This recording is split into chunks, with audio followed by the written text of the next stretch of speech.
मैं और मेरी गर्लफ्रेंड को अचानक दो सिस्टम मिले।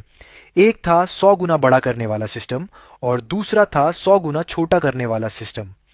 मेरी गर्लफ्रेंड ने मुस्कुराते हुए 100 गुना छोटा करने वाला सिस्टम चुन लिया, जबकि मेरे पास केवल दूसरा सिस्टम बचा। किसने सोचा था कि सिर्फ 3 दिन बाद ही भयंकर बारिश और आपदा आ जाएगी। लोग अपने अपने घरों में फंस गए और कहीं आ जा नहीं सकते थे। ऐसे समय में सबसे बड़ी समस्या संसाधनों की थी। मैंने अपने बड़ा करने वाले सिस्टम की मदद से थोड़े से खाने पीने के सामान को 100 गुना बढ़ा दिया। हम दोनों ने सावधानी से उन संसाधनों का इस्तेमाल किया और आखिरकार इस मुश्किल दौर को पार कर लिया। लेकिन बारिश खत्म होने के बाद मेरी गर्लफ्रेंड ने बेरहमी से मुझे मार डाला। मरने से पहले मैंने उसे गुस्से से देखा तो वह ठंडे स्वर में बोली, अगर तुमने मेरा बड़ा करने वाला सिस्टम नहीं छीना होता तो मैं इसी सिस्टम से खाने को बड़ा करके उससे कहीं बेहतर जिंदगी जी सकती थी। और वह तो चू शेंग भैया के परिवार को बचाने चली गई थी। तुम हर मामले में अच्छा हो, बस एक कमी है, तुम बहुत स्वार्थी हो। जब मैंने दोबारा आंखें खोली तो देखा कि मेरी गर्लफ्रेंड मुझसे पहले ही 100 गुना बड़ा करने वाला सिस्टम चुन चुकी थी। उसी पल मुझे समझ आ गया कि वह भी पुनर्जन्म लेकर वापस आई है। उसने मेरी ओर विजयी मुस्कान के साथ देखा। उसकी आंखों में छिपी खुशी साफ झलक रही थी। चूंकि उसे उस चू भैया से इतना प्यार है और मुझसे, उस इंसान से जिसने उसकी जान बचाई थी, इतनी नफरत है, तो इस बार मैं उसकी कोई मदद नहीं करूंगा। इसके बाद वह अपने नए सिस्टम को आजमाने के लिए बेहद उत्साहित हो गई। उसने जेब से एक केला निकाला और उसे 100 गुना बड़ा कर दिया। छोटा सा केला देखते ही देखते एक विशालकाय केले में बदल गया। पिछले जन्म में पूरे 1 साल तक चली भीषण बर्फीली आपदा अचानक समाप्त हो गई थी। जब लोगों को लगा कि सब कुछ फिर से सामान्य होने वाला है, तभी अचानक प्रलयंकारी बारिश का दौर शुरू हो गया। हर कोई अपने अपने घरों में फंस गया और खाने पीने का सामान तेजी से खत्म होने लगा। मेरे घर में अभी भी कुछ डिब्बे इंस्टेंट नूडल्स और ब्रेड के बचे हुए थे। मैंने अपने एनलार्जमेंट सिस्टम का इस्तेमाल करके उन्हें कई गुना बड़ा कर दिया और इसी सहारे हम 5 साल तक चली उस भयानक बारिश वाली प्रलय में किसी तरह जीवित रहे। मेरी गर्लफ्रेंड का बचपन का दोस्त चू शेंग हमारे सामने वाले घर में रहता था। मेरी गर्लफ्रेंड ने मुझसे कई बार विनती की कि मैं उनके परिवार के लिए भी खाना बड़ा करके उनकी मदद करूं, लेकिन मैंने यह कहकर मना कर दिया कि प्रलय के समय इंसानी दिल का भरोसा नहीं किया जा सकता। मैंने तो किसी तरह उस प्रलय को झेल लिया, लेकिन आखिर में उसी गर्लफ्रेंड के हाथों मारा गया जिसकी मैं हमेशा रक्षा करता रहा था। फांग युआन। अब एनलार्जमेंट सिस्टम मेरा हो गया है। क्या तुम्हें मुझसे ईर्ष्या नहीं हो रही? आखिर अब मैं अपनी मनचाही हर चीज को बड़ा कर सकती हूं। तुम्हारा छोटा करने वाला सिस्टम तो लगता है किसी काम का नहीं है। मेरी गर्लफ्रेंड जैसे यह परखने की कोशिश कर रही थी कि क्या मैं भी उसके साथ दोबारा जन्म लेकर लौटा हूं। उसकी आंखों में अभी भी हल्की सी सतर्कता और शंका झलक रही थी। मैंने राहत की सांस ली और अनजान बनने का नाटक करते हुए मुस्कुरा दिया। इससे क्या फर्क पड़ता है, आखिर एक सिस्टम ही तो है। अगर तुम्हें चाहिए तो मैं इसे भी तुम्हें दे सकता हूं। मुझे अच्छी तरह पता था कि इस बार मेरी गर्लफ्रेंड जरूर अपने बचपन के दोस्त चू शेंग और उसके परिवार को बचाने जाएगी। और एक बार अगर किसी और को इस सिस्टम के बारे में पता चल गया तो वह कभी भी इसे सुरक्षित तरीके से अपने पास नहीं रख पाएगी। जब उसने देखा कि मुझे बढ़ाने वाले सिस्टम में जरा भी दिलचस्पी नहीं है, तो वह खुशी से बाहर भागी और सीधे छू शेंग के घर का दरवाजा खटखटाने लगी। रूयान, तुम यहां कैसे? अगले ही पल मेरी गर्लफ्रेंड ने चूशेंग का हाथ थाम लिया और कहा, छू भैया, आइए अंदर चलकर बात करते हैं। यह देखकर मैंने तुरंत अपना फोन निकाला और तारीख देखी। अब भी मूसलाधार बारिश वाली आपदा आने में 3 दिन बाकी थे। अभी सब कुछ संभालने का समय था। इसके बाद मैं तुरंत कार लेकर पास के सुपरमार्केट गया और खाने पीने से लेकर रोजमर्रा की जरूरत की लगभग सारी चीजें खरीद डाली। मैंने इंस्टेंट नूडल्स, ब्रेड और लंबे समय तक चलने वाले दूसरे खाद्य पदार्थ खरीदे। साथ ही टॉयलेट पेपर, दैनिक उपयोग का सामान और अन्य जरूरी वस्तुएं भी ले लीं। इसके अलावा मैंने चावल, आटा और तरह तरह की सब्जियों के बीज भी खरीदे ताकि मुझे हमेशा मांस खाने को मिल सके। मैंने कुछ चूजे भी खरीद लिए। फिर मैं फर्नीचर मार्केट गया और अपने लिए फर्नीचर का पूरा सेट चुन लिया।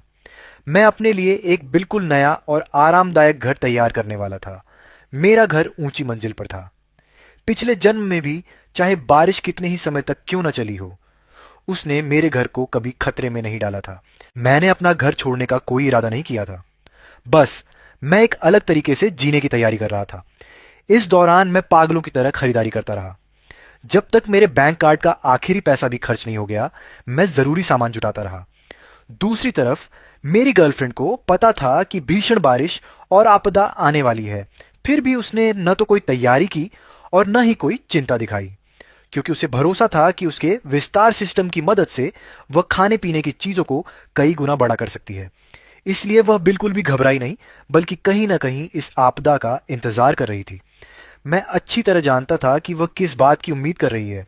वह चाहती थी कि जब खाने पीने की चीजों की भारी कमी हो जाए, तब वह अचानक सामने आकर अपने बचपन के दोस्त चू शेंग और उसके परिवार को बचाए, ताकि चू शेंग उसके प्रति प्यार और लगाव महसूस करने लगे।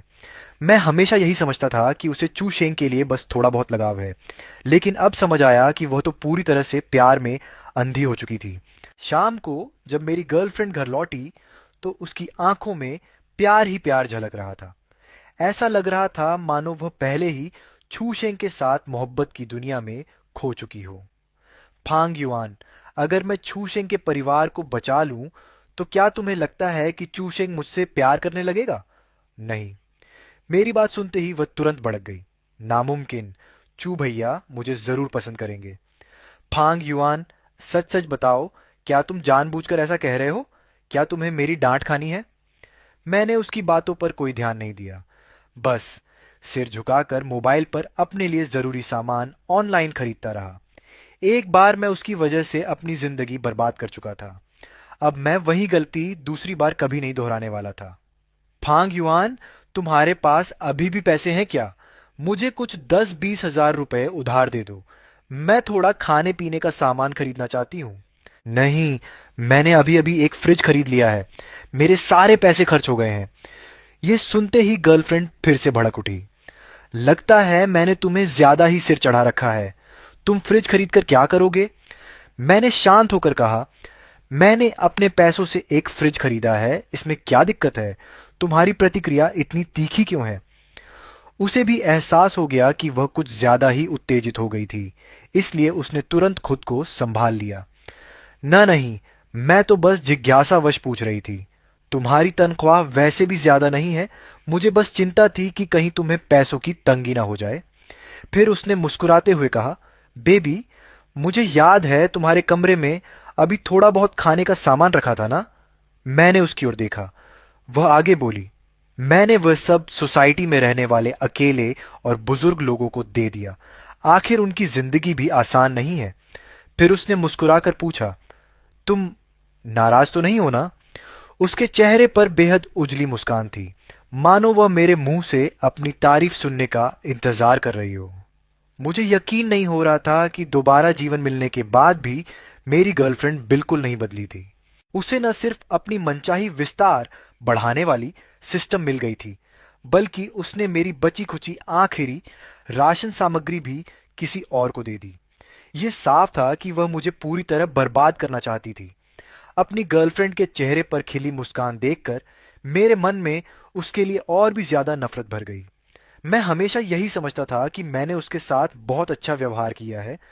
वह कॉलेज में दाखिला नहीं ले पाई थी, जबकि मैं अपनी मेहनत से शहर में घर खरीद चुका था। इसलिए मैं उसे अपने साथ रहने के लिए शहर ले आया। लेकिन मुझे क्या पता था कि मेरे घर के ठीक सामने रहने वाला व्यक्ति उसकी बचपन का दोस्त चू शेंग था। बचपन में दोनों अक्सर साथ खेलते थे। बाद में चू शेंग के परिवार को मकान अधिग्रहण के बदले बड़ी रकम मिली और वे गांव छोड़कर शहर में आकर बस गए। लेकिन जैसे ही मेरी गर्लफ्रेंड ने हैंडसम और आकर्षक चू शेंग को देखा, उसे देखते ही उसके मन में प्यार जाग उठा और वह उसके पीछे पागलों की तरफ पड़ गई। यहां तक कि जब प्रलयंकारी बारिश वाला महाविनाश आया था और मैंने उसके परिवार की मदद करने से इनकार कर दिया था, तब भी मेरी गर्लफ्रेंड ने मेरी गैर मौजूदगी में चुपके से हमारे राशन और सामान का 1/3 हिस्सा छू शेंग के परिवार को दे दिया था। इस पर मैं कुछ नहीं कर सका। मैंने बस घर का दरवाजा कसकर बंद कर लिया। तभी मुझे समझ आया कि उसकी नजरों में मेरी कोई कीमत नहीं थी। मैं तो उस आदमी से भी कम अहमियत रखता था जिसने उसके लिए कभी कोई एहसान तक नहीं किया था। तभी वह मुस्कुराते हुए आई और मेरा हाथ पकड़कर बोली, ही बेबी, तुम सबसे अच्छे हो। मुझे पता था कि तुम इतनी सी बात पर मुझसे नाराज नहीं होगे। अगले ही पल मैंने उसका हाथ अपने हाथ से हटा दिया और शांत स्वर में कहा, मैं थोड़ा थक गया हूं, पहले जाकर सोता हूं, तुम भी जल्दी सो जाना। ये कहकर मैं मुड़ा और सीधे अपने कमरे में जाकर खुद को बंद कर लिया। मैंने अपने लिए एक सुरक्षित ठिकाना ढूंढने की योजना बनानी शुरू कर दी। मैंने पवन ऊर्जा से बिजली बनाने वाले उपकरण भी खरीद लिए, ताकि वह के भयंकर तूफान और लगातार बारिश के दौरान भी मेरे पास बिजली की कोई कमी ना हो। जरूरत की लगभग हर चीज मैं पहले ही तैयार कर चुका था। अब मुझे बस शांतिपूर्वक बाकी समय का इंतजार करना था। उधर मेरी गर्लफ्रेंड को अपने विस्तार सिस्टम पर पूरा भरोसा था, इसीलिए उसे जरा भी चिंता नहीं थी। उसने अपने जेब खर्च से कुछ 100 युआन का खाना खरीदकर चुपके से अपने कमरे में बंद कर रखा था, मानो उसे डर हो कि मैं उसका सामान चुरा लूंगा। मैंने उस घर को ही छोड़ देने का फैसला कर लिया, जिसे मैंने अपने पैसों से खरीदा था। अगर मैं वहीं छिपा रहता तो चाहे मैं कितना भी छोटा क्यों ना हो जाता, उनके द्वारा खोजे जाने का खतरा बना रहता। इसलिए मेरी नजर एक दूसरी जगह पर गई। वह थी मेरे बेडरूम के अंदर मौजूद एक गुप्त कमरा। ये एक छोटा सा कमरा था जिसे मैंने घर की मरम्मत और सजावट के समय खास तौर पर बनवाया था। मैंने इसके बारे में अपनी गर्लफ्रेंड को कभी नहीं बताया। ये कमरा बहुत बड़ा नहीं था, बस एक छोटे बाथरूम जितनी चौड़ाई का था। लेकिन मेरे जैसे सिकुड़ चुके इंसान के लिए यह एक सुरक्षित शरण स्थली से कम नहीं था। इस कमरे का दरवाजा केवल मेरे मोबाइल डिवाइस से नियंत्रित किया जा सकता था, इसलिए मुझे बिल्कुल भी चिंता नहीं थी कि मेरी गर्लफ्रेंड इसे खोज लेगी, और अगर उसे इसके बारे में पता भी चल जाता तब भी वह इसे खोल नहीं सकती थी। इसके अलावा मैं खास तौर पर गाड़ी चलाकर शहर से दसियों किलोमीटर दूर एक सुनसान इलाके में गया। वहां मैंने अपने सिकुड़न सिस्टम का इस्तेमाल करके बड़ी मात्रा में जमीन को छोटा कर लिया। इस तरह जब समय आएगा तो मैं उस जमीन और अपने पास रखे बीजों का उपयोग करके सब्जियां उगा सकूंगा और पूरी तरह आत्मनिर्भर बन सकूंगा। इतना ही नहीं, मैंने कई बड़े बड़े पेड़ों को भी छोटा करके अपने पास सुरक्षित रख लिया। सारा सामान भी साथ ले गया। देखते ही देखते मेरे द्वारा मंगवाया गया सारा खाना और फर्नीचर पहुंच गया। इस समय मूसलाधार बारिश वाली आपदा आने में सिर्फ एक दिन बचा था। मैंने डिलीवरी का पता अपने पुराने गांव वाले घर का दिया था। वह गांव अब लगभग वीरान हो चुका था। वहां बहुत कम लोग रहते थे। घर के अंदर फर्नीचर, इलेक्ट्रॉनिक सामान, खाने पीने की चीजें और तरह तरह का सामान भरा पड़ा था। चारों ओर कोई न होने का फायदा उठाकर मैंने अपने सिकुड़ने वाले सिस्टम का इस्तेमाल किया और उन सभी चीजों को छोटा कर दिया। फिर उन्हें उन बक्सों में भर लिया जो मैंने पहले से तैयार करके रखे थे। आखिर में मैंने थोड़ी देर सोचा और फिर अपनी उस छोटी सी एक मंजिला कोठरी को भी सिकोड़ कर साथ ले जाने का फैसला कर लिया। रात गहरी होने के बाद मैं तुरंत कार चलाकर वापस शहर लौट आया और सारा सामान अपनी गुप्त सुरक्षित जगह सीक्रेट रूम में रख दिया। इन दिनों वह बेहद उत्साहित थी। उसे लगता था कि उसने हर तरह की तैयारी पूरी कर ली है, इसलिए उसे मेरी गतिविधियों पर जरा भी ध्यान नहीं था। मेरे गुप्त कमरे में पहले से ही एयर फिल्ट्रेशन सिस्टम लगाया हुआ था। चाहे मैं वहां कई साल तक रहूं, मुझे ऑक्सीजन खत्म होने की चिंता नहीं थी। पूरी रात की मेहनत के बाद मैंने उस गुप्त कमरे को एक छोटे से फॉर्म में बदल दिया था।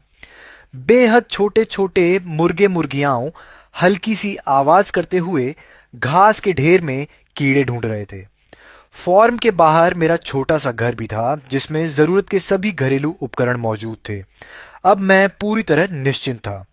मुझे बस शांति से बैठकर मूसलाधार बारिश के आने का इंतजार करना था। आखिरी आधे दिन में मेरी गर्लफ्रेंड एक बार फिर चू शेंग के घर चली गई। ऐसा लगता था कि चू शेंग का परिवार उसे ज्यादा पसंद नहीं करता था, लेकिन मेरी गर्लफ्रेंड को उनकी राय की बिल्कुल परवाह नहीं थी। वह हर समय किसी न किसी बहाने से चू शेंग के कमरे में घुसी रहती थी। मैंने एक से ज्यादा बार चूशेंग की मां को नीचे बैठी मोहल्ले की औरतों से शिकायत करते हुए सुना।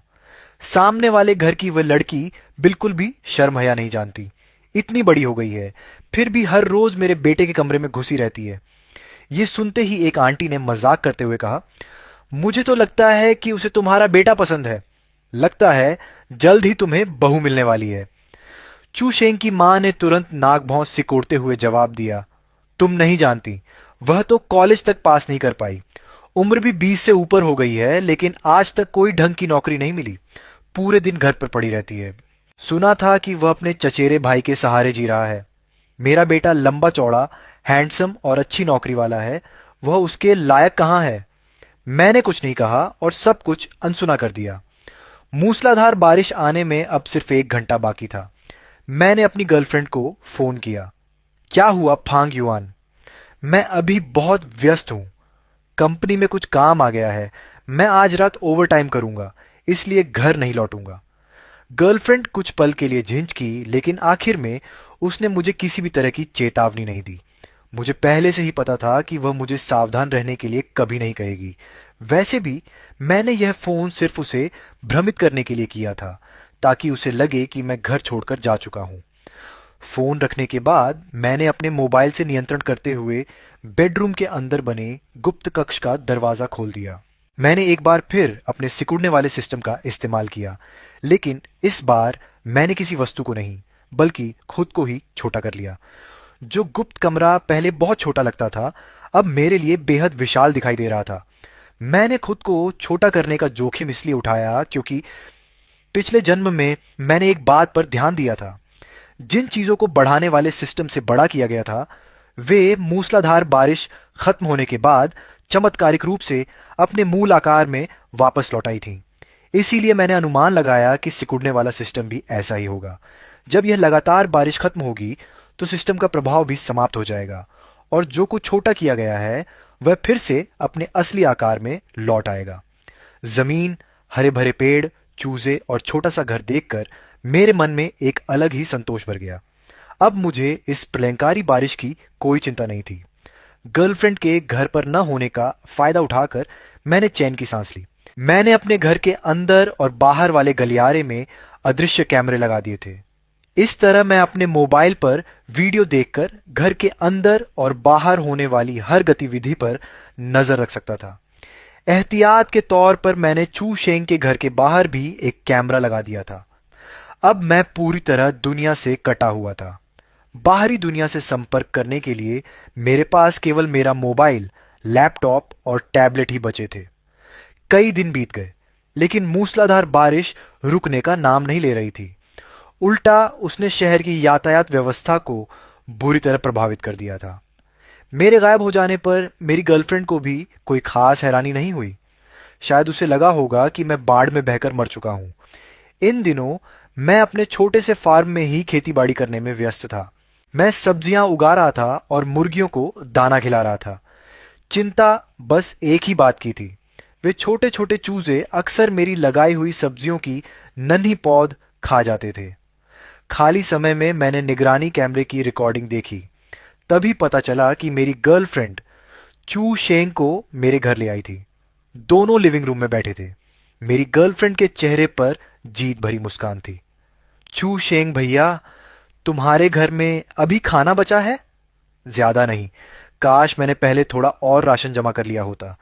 अब तो पहली मंजिल तक पानी भर गया है, मैं घर से बाहर भी नहीं निकल सकता। रुयान, तुम्हारे घर में अभी खाना है? क्या थोड़ा हमें दे सकती हो? मेरे घर में माँ, पापा और छोटी बहन भी हैं। जो थोड़ा बहुत राशन बचा है वह हम सब के लिए बिल्कुल पर्याप्त नहीं है। यह सुनते ही मेरी गर्लफ्रेंड और भी करीब जाकर छू शेंग से सटकर बैठ गई। वह उसके कान के पास झुककर धीरे धीरे कुछ फुसफुसाने लगी।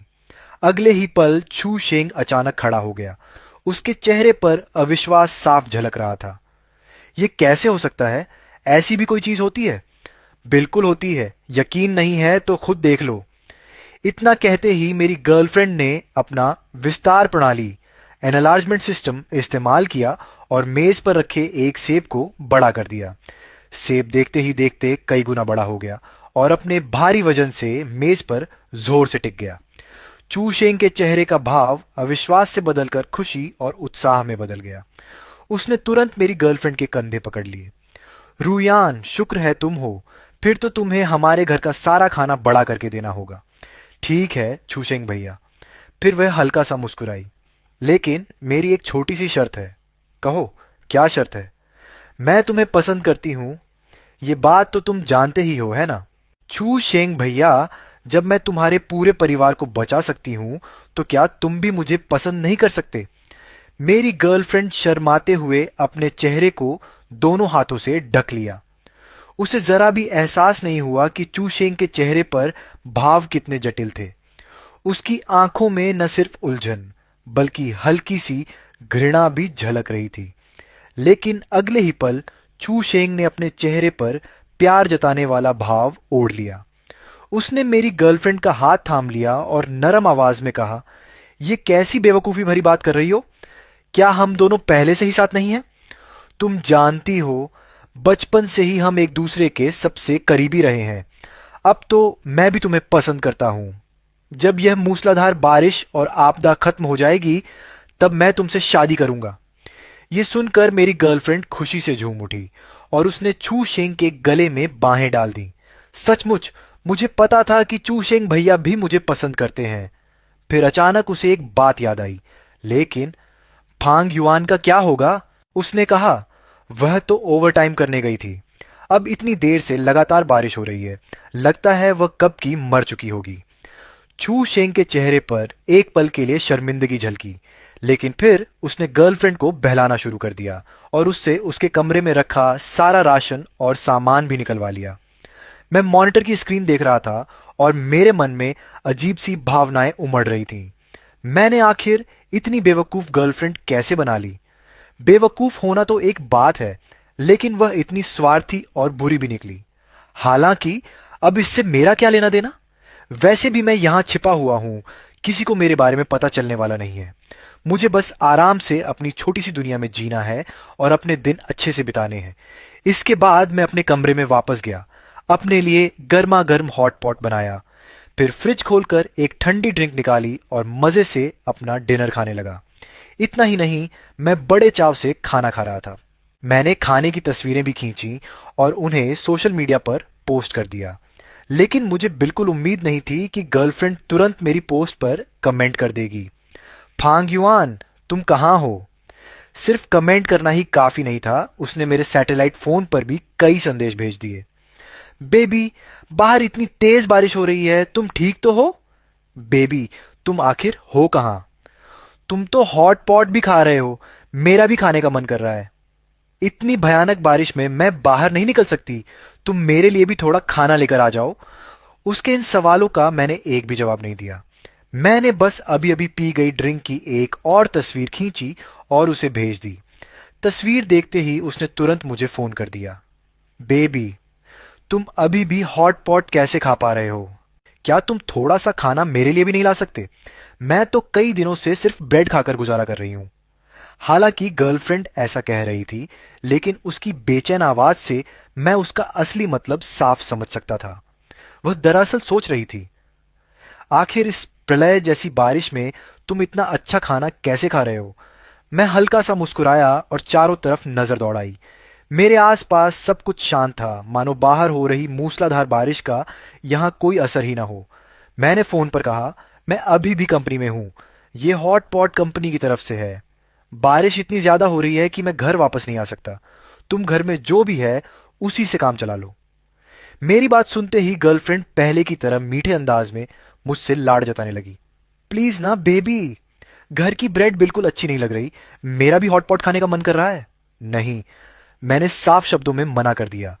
वह और कुछ कहना चाहती थी, लेकिन उससे पहले ही मैंने फोन काट दिया। मैंने मॉनिटरिंग कैमरा खोला। जैसा उम्मीद थी, मैंने देखा कि मेरी गर्लफ्रेंड फोन पर किसी बात को लेकर गुस्से में बुरी तरह भड़ास निकाल रही थी। उसे जाते हुए देखकर मैंने आराम से अपना फोन उठाया, मॉनिटरिंग ऐप में लॉग इन किया और कैमरा फीड को छू शेंग के घर के बाहर लगे कैमरे पर स्विच कर दिया।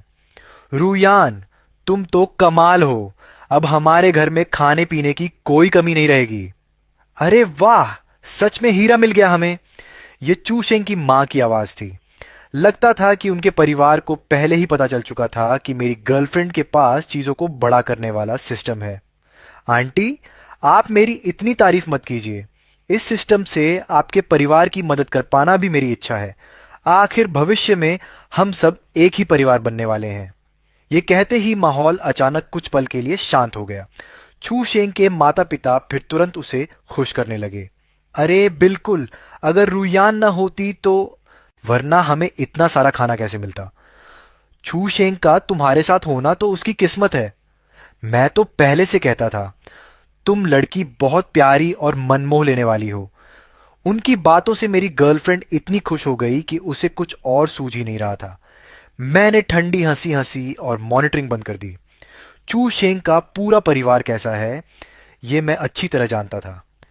कई साल पहले जब उनके परिवार को जमीन अधिग्रहण के मुआवजे में बड़ी रकम मिली थी, तब से ही उनका रवैया बदल गया था। गांव में वे खुद को सबसे ऊंचा समझने लगे थे और दूसरों को तुच्छ नजरों से देखने लगे थे।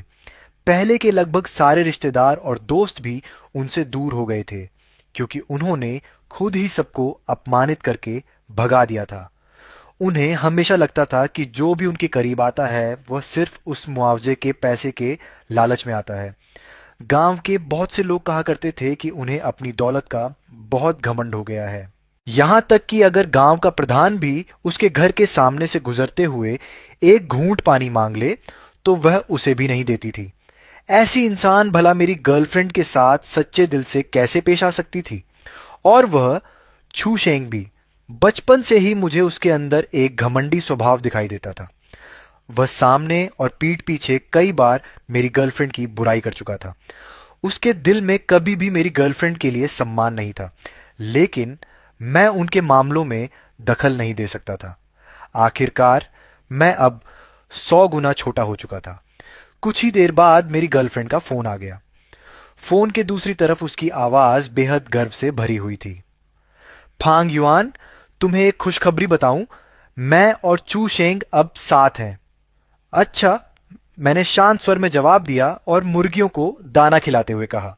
तुम मुझे फोन क्यों किया है? फांग युआन, तुम्हारी तरफ से मुझे मुर्गियों की आवाज क्यों आ रही है? ओह, क्योंकि मैं मुर्गियों को दाना खिला रहा था। मेरी बात सुनकर गर्लफ्रेंड तुरंत हैरान रह गई। इतनी भयंकर बारिश में तुम्हें मुर्गियां कहां से मिल गईं? मैंने उसके सवाल का सीधा जवाब नहीं दिया, बस इतना कहा कि वे मुर्गियां मैंने खुद पाली हैं। फांग युआन, तुम आखिर हो कहां? तुम्हारे वहां न सिर्फ हॉटपॉट खाया जा रहा है, बल्कि मुर्गियां भी पाली जा रही हैं। क्या तुम्हारी जगह पर इस तूफानी बारिश का बिल्कुल असर नहीं हुआ? नहीं, गर्लफ्रेंड ये कभी सोच भी नहीं सकती थी कि मैं कहीं और नहीं गया था, बल्कि अपने ही बेडरूम में छिपा हुआ था। बस एक दीवार का फासला था, लेकिन उसके दोनों तरफ दो बिल्कुल अलग दुनिया थी। बहुत बढ़िया। अगर तुम्हारी जगह पर बारिश का असर नहीं हुआ तो जल्दी बताओ तुम कहां हो। मैं छू शेंग और उसके परिवार को भी साथ लेकर आ जाऊंगी। वैसे भी भविष्य में हम सब एक ही परिवार बनने वाले हैं। मैं हल्का सा मुस्कुराया और कहा, खुद ही ढूंढ लो। अगर मुझे ढूंढ लिया तो आ जाना। तुम्हारा क्या मतलब है? क्या तुम नहीं चाहते कि हम वहां आए? मैं, जो बचपन से ही गर्लफ्रेंड की हर बात मानता आया था, पहली बार उससे इतने व्यंग्य भरे लहजे में बात कर रहा था। मैंने रास्ता रोक रही एक छोटी सी चूजे को हल्के से किनारे किया और बड़े बड़े कदमों से खेत से वापस घर की ओर चल पड़ा। मेरे फ्रिज में काफी सारे तैयार खाने का सामान रखा हुआ था, जिनमें फ्रोजन पिज्जा, बन और पकौड़ी, डंपलिंग जैसी चीजें भी शामिल थीं। मैंने पंखा चालू किया और माइक्रोवेव से अभी अभी बेक किया हुआ पिज्जा निकाल लिया। दोबारा गर्म करने के बाद पिज्जा सुनहरे रंग का हो गया था। वह बेहद स्वादिष्ट, नरम और खुशबूदार लग रहा था। मैंने यूं ही उसकी एक तस्वीर खींचकर गर्लफ्रेंड को भेज दी। तस्वीर देखते ही वह फिर बेचैन हो उठी। तुम्हारे पास पिज्जा भी है? बेबी, जल्दी बताओ ना, तुम आखिर हो कहां? बेबी, तुम बहुत स्वार्थी हो। मैं यहां सूखी ब्रेड और इंस्टेंट नूडल्स खाकर गुजारा कर रही हूं और तुम वहां आराम से पिज्जा खा रहे हो। गर्लफ्रेंड की आवाज में बेचैनी भी थी और थोड़ी नखरे भरी मिठास भी। वह हर हाल में मेरा पता निकलवाने की कोशिश कर रही थी। मैंने पिज्जा का एक बड़ा कौर लिया। पिघला हुआ चीज लंबी लड़ी की तरह खींच गया। 2 कौर चबाने के बाद मैंने कहा, वाह वाह वाह, ये पिज्जा तो कमाल का स्वादिष्ट है। ऊपर का चीज देखो, कितना बढ़िया खींच रहा है। फांग युआन, चाहे तुम्हारी जगह कितनी भी अच्छी क्यों ना हो, तुम्हारे पास जो खाना है वह आखिर सीमित ही है। तुम्हारे उस छोटा करने वाले सिस्टम का क्या फायदा? मेरा बड़ा करने वाला सिस्टम तुम्हारे खाने को कई गुना बढ़ा सकता है। तब कई सालों तक खाने की कोई कमी नहीं होगी। जल्दी बताओ, तुम कहां हो? मैं तुम्हें ढूंढने आ रही हूं। वह सचमुच मुझे ढूंढने नहीं आना चाहती थी। असल में उसे सिर्फ यह बर्दाश्त नहीं हो रहा था कि मैं उससे बेहतर जिंदगी जी रहा हूं। मैंने फिर वही जवाब दिया, अगर मुझे ढूंढ लिया है तो आ जाओ। इतना कहकर मैंने फोन काट दिया। मॉनिटरिंग कैमरे की स्क्रीन पर मैं साफ देख सकता था कि गर्लफ्रेंड गुस्से से बौखला गई थी। उसने मेरे कमरे में रखी चीजों को एक एक करके तोड़ना और फेंकना शुरू कर दिया। कुछ ही समय बाद गर्लफ्रेंड के पास भोजन को बड़ा करने वाला सिस्टम होने की खबर पूरे अपार्टमेंट परिसर में फैल गई। और यह बात किसने फैलाई थी, इसका अंदाजा लगाना बिल्कुल भी मुश्किल नहीं था। गर्लफ्रेंड के घर का दरवाजा बार बार खटखटाया जाने लगा। लोग अपने पास बचा खुचा कीमती खाना बड़े संभाल कर उसके पास ला रहे थे, इस उम्मीद में कि वह अपने सिस्टम से उसे कई गुना बढ़ा देगी। शुरुआत में गर्लफ्रेंड पूरी तरह घबरा गई। वह तो यह दिखाने की कोशिश कर रही थी कि उसके पास कोई सिस्टम नहीं है ताकि किसी तरह लोगों को टाल सके, लेकिन उसे ऐसा करने का मौका ही नहीं मिला। सामने वाले फ्लैट में रहने वाले चू शेंग का परिवार तुरंत बाहर आ गया। चू शेंग के माता पिता आगे बढ़े और मदद मांगने आए लोगों को रोकते हुए बोले, अरे अरे अरे, रुयान तो हमारे घर की होने वाली बहू है। अगर तुम लोग उसके सिस्टम का इस्तेमाल करना चाहते हो तो पहले हमारी अनुमति लेनी होगी। और सिस्टम चलाने में रुयान की बहुत ऊर्जा खर्च होती है। मुफ्त में काम नहीं होगा, पैसे देने पड़ेंगे। शुरुआत में चू शेंग इस बात से थोड़ा नाराज था कि उसके माता पिता ने लोगों को बता दिया था कि रुयान के पास सिस्टम है, लेकिन जैसे ही उसने यह बात सुनी उसके चेहरे पर तुरंत मुस्कान आ गई। बिल्कुल सही, रुयान मेरी गर्लफ्रेंड है। अगर तुम लोग उससे काम करवाना चाहते हो तो मेहनताना तो देना ही पड़ेगा। ये कहते हुए चू शेंग ने खुलेआम गर्लफ्रेंड की कमर में हाथ डालकर उसे अपनी बाहों में खींच लिया। गर्लफ्रेंड भी शर्म से मुस्कुराते हुए उसके सीने से लग गई। इस तरह चू शेंग का पूरा परिवार गर्लफ्रेंड के सिस्टम का सहारा लेकर एक नया धंधा शुरू कर बैठा। जो भी व्यक्ति गर्लफ्रेंड से अपने खाने को बड़ा करवाने आता, उससे बदले में कीमत वसूली जाती। जो भी व्यक्ति सिस्टम का इस्तेमाल करवाना चाहता था, उसे छू शेंग को 2000 युआन देने पड़ते थे। 2000 युआन कोई छोटी रकम नहीं थी, लेकिन इस प्रलयंकारी बारिश के दौर में जब हर किसी के पास खाने पीने का सामान कम पड़ रहा था और पैसे देकर भी भोजन नहीं खरीदा जा सकता था, तब लोगों को यह सौदा बुरा नहीं लगता था। ऊपरी तौर पर यह एक ऐसा लेन देन था जिसमें दोनों पक्षों को फायदा दिखाई देता था। लेकिन निगरानी कैमरों के जरिए मुझे पता चला कि गर्लफ्रेंड के पास सिस्टम इस्तेमाल करवाने आने वाले लोगों की संख्या लगातार बढ़ती जा रही थी। इतना ही नहीं, वे पहले से कहीं ज्यादा बार उसके दरवाजे पर पहुंचने लगे थे। इसका मतलब था कि वे सब ये मान बैठे थे कि जब तक गर्लफ्रेंड के पास मिशन भोजन को बड़ा करने वाला सिस्टम है, तब तक वे कभी भूखे नहीं मरेंगे। लेकिन उन्होंने एक बेहद महत्वपूर्ण बात को नजरअंदाज कर दिया था।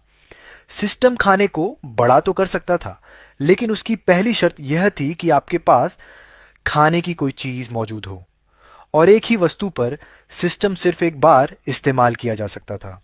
ऐसा नहीं था कि किसी रोटी का आधा हिस्सा खाकर बाकी आधे पर फिर से सिस्टम चलाकर उसे दोबारा बड़ा कर लिया जाए। समय बीतता गया। पूरे 3 साल गुजर गए और इस पूरे समय में अपार्टमेंट परिसर के लोग गर्लफ्रेंड के इसी बड़ा करने वाले सिस्टम के सहारे अपनी जिंदगी चलाते रहे। हैरानी की बात यह थी कि इतने लंबे समय तक पूरे अपार्टमेंट परिसर में एक भी व्यक्ति भूख से नहीं मरा। इसी वजह से सभी लोग धीरे धीरे निश्चिंत हो गए। उन्होंने सावधानी बरतना छोड़ दिया और बिना किसी संयम के खाने पीने और मौज मस्ती में जुट गए।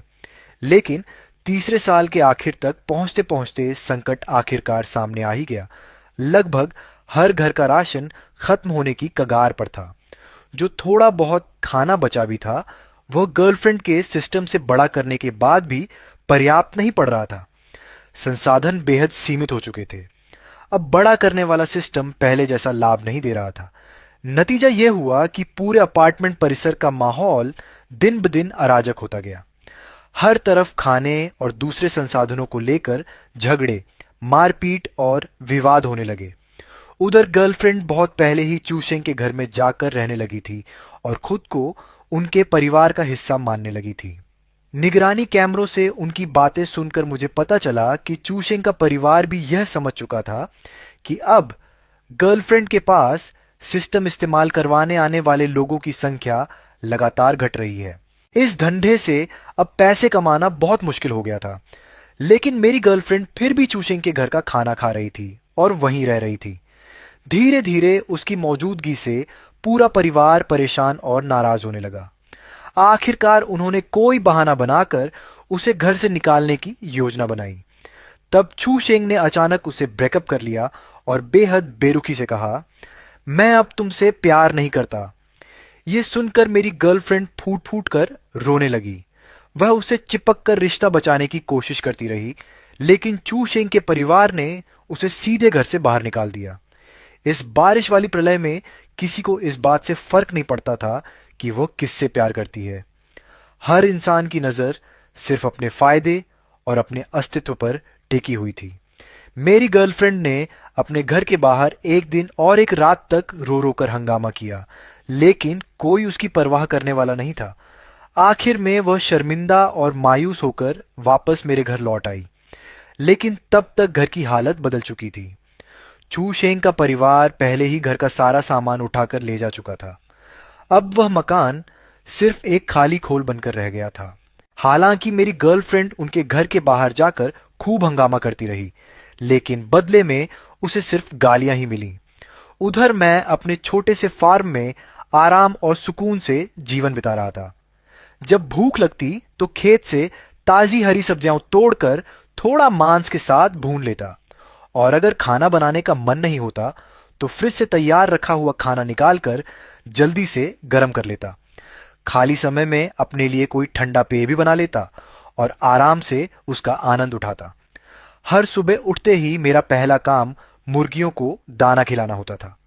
उसके बाद मैं अपना नाश्ता बनाता और फिर फार्म में जाकर उन सब्जियों और दूसरी फसलों को देखता जिन्हें मैंने उगा रखा था। इस तरह 3 साल बीत गए। इन 3 सालों में मेरी कोई खबर न मिलने के कारण मेरी गर्लफ्रेंड को शायद लगने लगा था कि मैं कब का मर चुका हूं। फिर एक दिन उसने झिझकते हुए मुझे दोबारा फोन किया, लेकिन उसकी उम्मीद के विपरीत मैंने इस बार भी फोन उठा लिया। लेकिन उसे बिल्कुल उम्मीद नहीं थी कि मैंने फिर से फोन उठा लिया।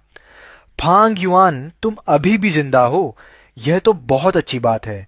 मुझे लगा था कि उस भयानक बारिश ने तुम्हारी जान ले ली होगी। मैंने शांत स्वर में पूछा, फोन करके क्या कहना चाहती हो? बेबी, तुम्हें नहीं पता छू शेंग और उसके परिवार ने मेरे साथ क्या किया है। उन्होंने मेरे विस्तार वाले सिस्टम का इस्तेमाल करके खूब पैसे कमाए, लेकिन अब जब कोई मेरे सिस्टम का उपयोग नहीं कर रहा तो उन्होंने मुझे सीधे घर से निकाल दिया। छू शेंग ने मुझसे वादा किया था कि वह मुझसे शादी करेगा, लेकिन अब वह मुझसे ब्रेकअप करना चाहता है। उनका पूरा परिवार सिर्फ अपने फायदे के बारे में सोचता है। वे सब के सब स्वार्थी लोग हैं। उन्होंने मेरी जिंदगी बर्बाद कर दी है। अब घर में खाने के लिए कुछ भी नहीं बचा है। तुम जल्दी आकर मुझे अपने पास ले जाओ प्लीज। अगर मुझे खाना नहीं मिला तो मैं सच में भूख से मर जाऊंगी। तुम भी तो नहीं चाहोगे कि अपनी इकलौती गर्लफ्रेंड को भूख से मरने दूं? नामुमकिन। गर्लफ्रेंड को शायद कुछ एहसास हो गया था। उसकी आवाज अचानक तेज हो गई, जैसे किसी बिल्ली की पूंछ पर पैर पड़ गया हो। फांग युआन, तुम्हें मेरी जरा भी परवाह नहीं है क्या? पहले वाले तुम तो ऐसे बिल्कुल नहीं थे। कहीं तुम भी पुनर्जन्म लेकर वापस तो नहीं आए हो? मैंने तब हल्की सी हंसी छोड़ी। हाँ, तो कोई समस्या है क्या? तुम भी पुनर्जन्म लेकर आए हो, फिर मुझे बताया क्यों नहीं? तुम्हें भी पता है कि चू शेंग और बाकी लोग कैसे इंसान हैं, है ना? फिर तुमने मुझे कुछ क्यों नहीं बताया? तुम इतने स्वार्थी कैसे हो सकते हो? मैंने उससे बहस नहीं की, सीधे उसे एक वीडियो भेज दिया। वीडियो में मेरे खेत के फल और सब्जियां बहुत अच्छी तरह उग रही थीं। चारों तरफ मुर्गियां इधर उधर दौड़ रही थीं और घर के अंदर का इंटीरियर भी बेहद गर्मजोशी भरा और आरामदायक लग रहा था। फ्रिज खाने पीने की चीजों और स्नैक्स से भरा हुआ था। कहीं से भी ऐसा नहीं लग रहा था कि यह जगह कभी भीषण बारिश की आपदा से प्रभावित हुई हो। ऐसा महसूस हो रहा था मानो यह किसी दूसरी ही दुनिया का हिस्सा हो। जैसे ही मैंने वीडियो भेजा, मेरी गर्लफ्रेंड गुस्से से आग बबूला हो गई। तुम इतने स्वार्थी कैसे हो सकते हो? तुम्हें पता भी है कि मैं इस समय कितनी मुश्किल में हूं। जल्दी आकर मुझे यहां से ले जाओ। मैंने शांत स्वर में जवाब दिया। लियू रुयान, पिछले जन्म में जब तुमने मुझे बिल्डिंग से नीचे धक्का दिया था, तब क्या तुम स्वार्थी नहीं थी? और अब जबकि तुम भी पुनर्जन्म लेकर वापस आई हो और तुम्हें इस आने वाली भारी बारिश और आपदा की जानकारी थी, तब तुमने मुझे इसके बारे में कभी क्यों नहीं बताया? क्या यह भी स्वार्थ नहीं है? मेरी गर्लफ्रेंड ने हमेशा मेरे प्यार और मेरे अच्छे व्यवहार को अपना अधिकार समझा, लेकिन उसने कभी यह नहीं सोचा कि उसे भी मेरे लिए कुछ करना चाहिए या मेरे एहसानों का बदला चुकाना चाहिए। मैं कोई महान संत या बेवकूफ अच्छा इंसान नहीं हूं। जब तुमने मुझे कभी अपना परिवार नहीं माना, तो मेरे पास भी तुम्हें दूसरी बार बचाने की कोई वजह नहीं है। बेबी, मुझसे बहुत बड़ी गलती हो गई थी। मैं उस चूशेंग के चक्कर में पड़कर सब कुछ भूल बैठी थी। तुम मुझे छोड़ नहीं सकते। मैं तुम्हारी इकलौती गर्लफ्रेंड हूं। अगर मैं भूख से मर गई तो तुम्हारा क्या होगा? मैंने लापरवाही से जवाब दिया। ओह, तो फिर मर जाओ, उससे मेरा क्या लेना देना? इतना कहकर मैंने फोन काट दिया। मैं आसानी से कल्पना कर सकता था कि फोन के दूसरी तरफ वह गुस्से से कितनी बौखला गई होगी। सीसीटीवी कैमरे के जरिए मैं देख सकता था कि वह पूरे दिन घर के अंदर पागलों की तरह चीजें तोड़ फोड़ रही थी, खासकर मेरे बेडरूम में। वहां मौजूद लगभग हर सामान को उसने नुकसान पहुंचाया या तोड़ दिया था, लेकिन चीजें तोड़ने से पेट नहीं भरता। वह चाहे जितना गुस्सा निकाल ले, उसकी हालत में कोई फर्क पड़ने वाला नहीं था। एक दिन मैंने देखा कि वह बाहर से कुछ ब्रेड लेकर वापस आई थी। दरवाजे के बाहर लगे कैमरे की रिकॉर्डिंग देखकर मुझे पता चला कि यह सारा सामान असल में छूशेंग के घर से चुराया गया था। छूशेंग और उसका पूरा परिवार बाहर गया हुआ था। घर में सिर्फ उसकी 6 साल की छोटी बहन थी।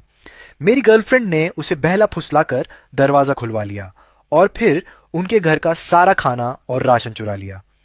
मॉनिटर में यह सब देखकर मैं हंसे बिना नहीं रह सका। क्या गजब का तमाशा था! एक कुत्ता दूसरे कुत्ते को काट रहा हो जैसे। इतना मजेदार दृश्य था कि मेरी हंसी ही नहीं रुक रही थी। जैसा कि उम्मीद थी, जब छू शेंग और उसका परिवार बाहर से वापस लौटा तो उन्होंने देखा कि घर का सारा खाना गायब है। वे गुस्से से आग बबूला हो गए। वे मेरे घर के दरवाजे पर आकर जोर जोर से लाते मारने लगे और गालियां देने लगे। लेकिन मेरी गर्लफ्रेंड अब भी कछुए की तरह अपने खोल में दुबकी हुई थी और बाहर आने की हिम्मत नहीं कर रही थी। हालांकि मेरे घर का दरवाजा बहुत मजबूत था। यह दरवाजा मैंने घर की मरम्मत के समय खास तौर पर सबसे मजबूत मॉडल चुनकर लगवाया था। इसलिए भले ही चू शेंग का परिवार मेरे घर के बाहर खड़ा होकर लगातार 3 दिन और 3 रात तक दरवाजा पीटता रहा, गालियां देता रहा, लेकिन अंदर छिपी मेरी गर्लफ्रेंड को उससे जरा भी खतरा नहीं हुआ। तभी अचानक चू शेंग ने फिर बेशर्मी से अपनी बात शुरू की। रुयान, अब नाराज होना छोड़ दो। तुम हमारा खाना वापस कर दो, फिर हम दोबारा साथ हो जाएंगे, ठीक है? पहले मैंने जो कुछ कहा था वह सब गुस्से में कहा था। सच तो यह है कि मैं आज भी तुमसे प्यार करता हूं। हमने तो शादी करने का वादा भी किया था, क्या तुम्हें याद नहीं है? एक दरवाजे की दूरी से चू शेंग अंदर छिपी मेरी गर्लफ्रेंड से तरह तरह की मीठी बातें कर रहा था। शुरुआत में मेरी गर्लफ्रेंड अभी भी दुविधा में थी और आसानी से उसकी बातों में नहीं आ रही थी, लेकिन किसी ने सोचा भी नहीं था कि पूरे 2 दिनों तक छू शेंग लगातार उसे मनाने और मीठी मीठी बातें करने में लगा रहेगा। छू शेंग लगातार उसे माफी मांगता रहा और तरह तरह की कस्में खाता रहा। वह बार बार कह रहा था कि भविष्य में वह कभी इतनी लापरवाही और मूर्खता नहीं करेगा। मेरी गर्लफ्रेंड ने दरवाजे के हैंडल पर हाथ रखा हुआ था और उसके चेहरे पर दबाए न दबने वाली खुशी साफ दिखाई दे रही थी। उसे देखकर मुझे तुरंत समझ आ गया कि अब फिर से उसके सिर पर मुसीबत आने वाली है। आगे जो हुआ उसे देखकर तो मेरी आंखें तक खुली की खुली रह गईं। जैसे ही मेरी गर्लफ्रेंड ने दरवाजा खोला, बाहर छिपकर खड़े चू शेंग ने उसे एक जोरदार कोहनी मारी। वह सीधे जमीन पर गिर पड़ी। आखिर में वह अपना माथा पकड़कर दर्द से कराहती रह गई और बेबस होकर देखती रही कि चू शेंग का पूरा परिवार फिर से सारा खाना और राशन उठाकर ले जा रहा है। थू, तुम जैसी लड़की भी मेरे बेटे से शादी करने का सपना देखती है? ऐसा कभी नहीं होगा। हमने नहीं सोचा था कि तुम जैसी जवान लड़की के दिल में इतनी जहरीली और बुरी नीयत छिपी होगी। अभी भी हमारी चीजें चुराने की हिम्मत है तुम्हारी? मेरी गर्लफ्रेंड जमीन पर पड़ी थी, हिल भी नहीं पा रही थी। उसकी आवाज बहुत कमजोर थी। वो खाना तो पहले से मेरा ही था। तभी चू शेंग ने उसे एक लात मारकर दरवाजे से हटा दिया और सारा खाना उठाकर अपने घर ले गया। मेरी गर्लफ्रेंड 2 दिन तक अपने घर के दरवाजे पर पड़ी रही। आखिरकार उसमें थोड़ी ताकत लौटी और वह खड़ी हो पाई। वह दरवाजे के पास घुटनों को बाहों में बॉल में भरकर बैठ गई और बहुत देर तक रोती रही। अब उसके पास चाहे चीजों को बड़ा करने वाला सिस्टम, पावर अप सिस्टम था, फिर भी उसका कोई फायदा नहीं था क्योंकि उसके पास खाने के लिए कुछ भी नहीं बचा था। जब वह पूरी तरह निराश हो चुकी थी तब उसने मुझे फिर से फोन किया। जैसे ही मैंने कॉल उठाई वह रोने लगी। काफी देर रोने के बाद उसने कहा, बेबी, मुझे लोगों ने बहुत परेशान किया है। उन्होंने मुझे बुरी तरह मारा है। मेरे पूरे शरीर में बहुत दर्द हो रहा है। फांग युआन, क्या तुम आकर मुझे बचा सकते हो? मुझे सच में बहुत दर्द हो रहा है और मुझे बहुत भूख भी लगी है। अगर यह पहले की बात होती तो मैं निश्चित रूप से उसकी हालत देखकर टूट जाता। मैं इतना परेशान हो जाता कि काश उसकी सारी तकलीफें खुद सह सकता। लेकिन अब उसकी सिसकियां और शिकायतें सुनकर भी मेरे दिल में कोई हलचल नहीं हुई। मैंने ठंडे स्वर में कहा, यह सब तुम्हारे अपने कर्मों का नतीजा है। इतना कहकर मैंने फोन काट दिया और मुड़कर खेत में मक्के की देखभाल करने चला गया। समय यूं ही दिन ब दिन बीतता गया। मेरी गर्लफ्रेंड अपने घर के दरवाजे पर पड़ी रहती थी और उसका शरीर दिन ब दिन और दुबला होता जा रहा था। इस दौरान कई लोग उसके पास आए। उन्होंने जबरदस्ती उससे उसके विस्तार वाले सिस्टम का इस्तेमाल करवाकर खाने पीने की चीजें बड़ी करवाई। शुरुआत में वह ऐसा नहीं करना चाहती थी, लेकिन कई बार मार खाने के बाद उसके पास मान जाने के अलावा कोई और रास्ता नहीं बचा। इस तरह वह दूसरों के लिए काम करती रही और आखिरकार अपनी जिंदगी के आखिरी पलों में वह घिसटते हुए छू शेंग के घर के दरवाजे तक पहुंच गई। उसने छू शेंग के घर के दरवाजे तक पहुंचने की आखिरी कोशिश की। फिर उसका सिर एक तरफ लुढ़क गया और उसकी जिंदगी हमेशा के लिए समाप्त हो गई। जब चू शेंग ने दरवाजा खोला तो उसने बाहर मेरी गर्लफ्रेंड की लाश पड़ी हुई देखी। उसने बिना किसी भावना के उसे पैर मारकर एक तरफ हटा दिया और दरवाजा बंद कर लिया। फिर 2 और साल बीत गए। लगातार होती बारिश ने इमारत की निचली कई मंजिलों को पानी में डुबो दिया था। लेकिन जैसा कि मैंने अपने पिछले जीवन में अनुमान लगाया था, पानी हमारी मंजिल तक नहीं पहुंचा और हम सुरक्षित रहे। बारिश खत्म होने से कुछ महीने पहले चू शेंग के परिवार पर मुसीबत टूट पड़ी। उनकी पारिवारिक स्थिति पहले से ही अच्छी नहीं थी। ऊपर से मेरी गर्लफ्रेंड के सिस्टम की मदद से उन्होंने जो अचानक भारी दौलत कमाई थी, उससे बहुत से लोग उनसे जलने लगे थे। अब जब बारिश समाप्त होने के आखिरी महीने चल रहे थे, लगभग हर घर का खाद्य भंडार खत्म होने की कगार पर था। इसी बीच पता नहीं किसने रिहायशी सोसाइटी के ग्रुप में एक संदेश भेज दिया। किसी ने सोसाइटी के ग्रुप में यह खबर फैला दी कि चू शेंग के घर में अभी भी बहुत सारा खाना जमा है।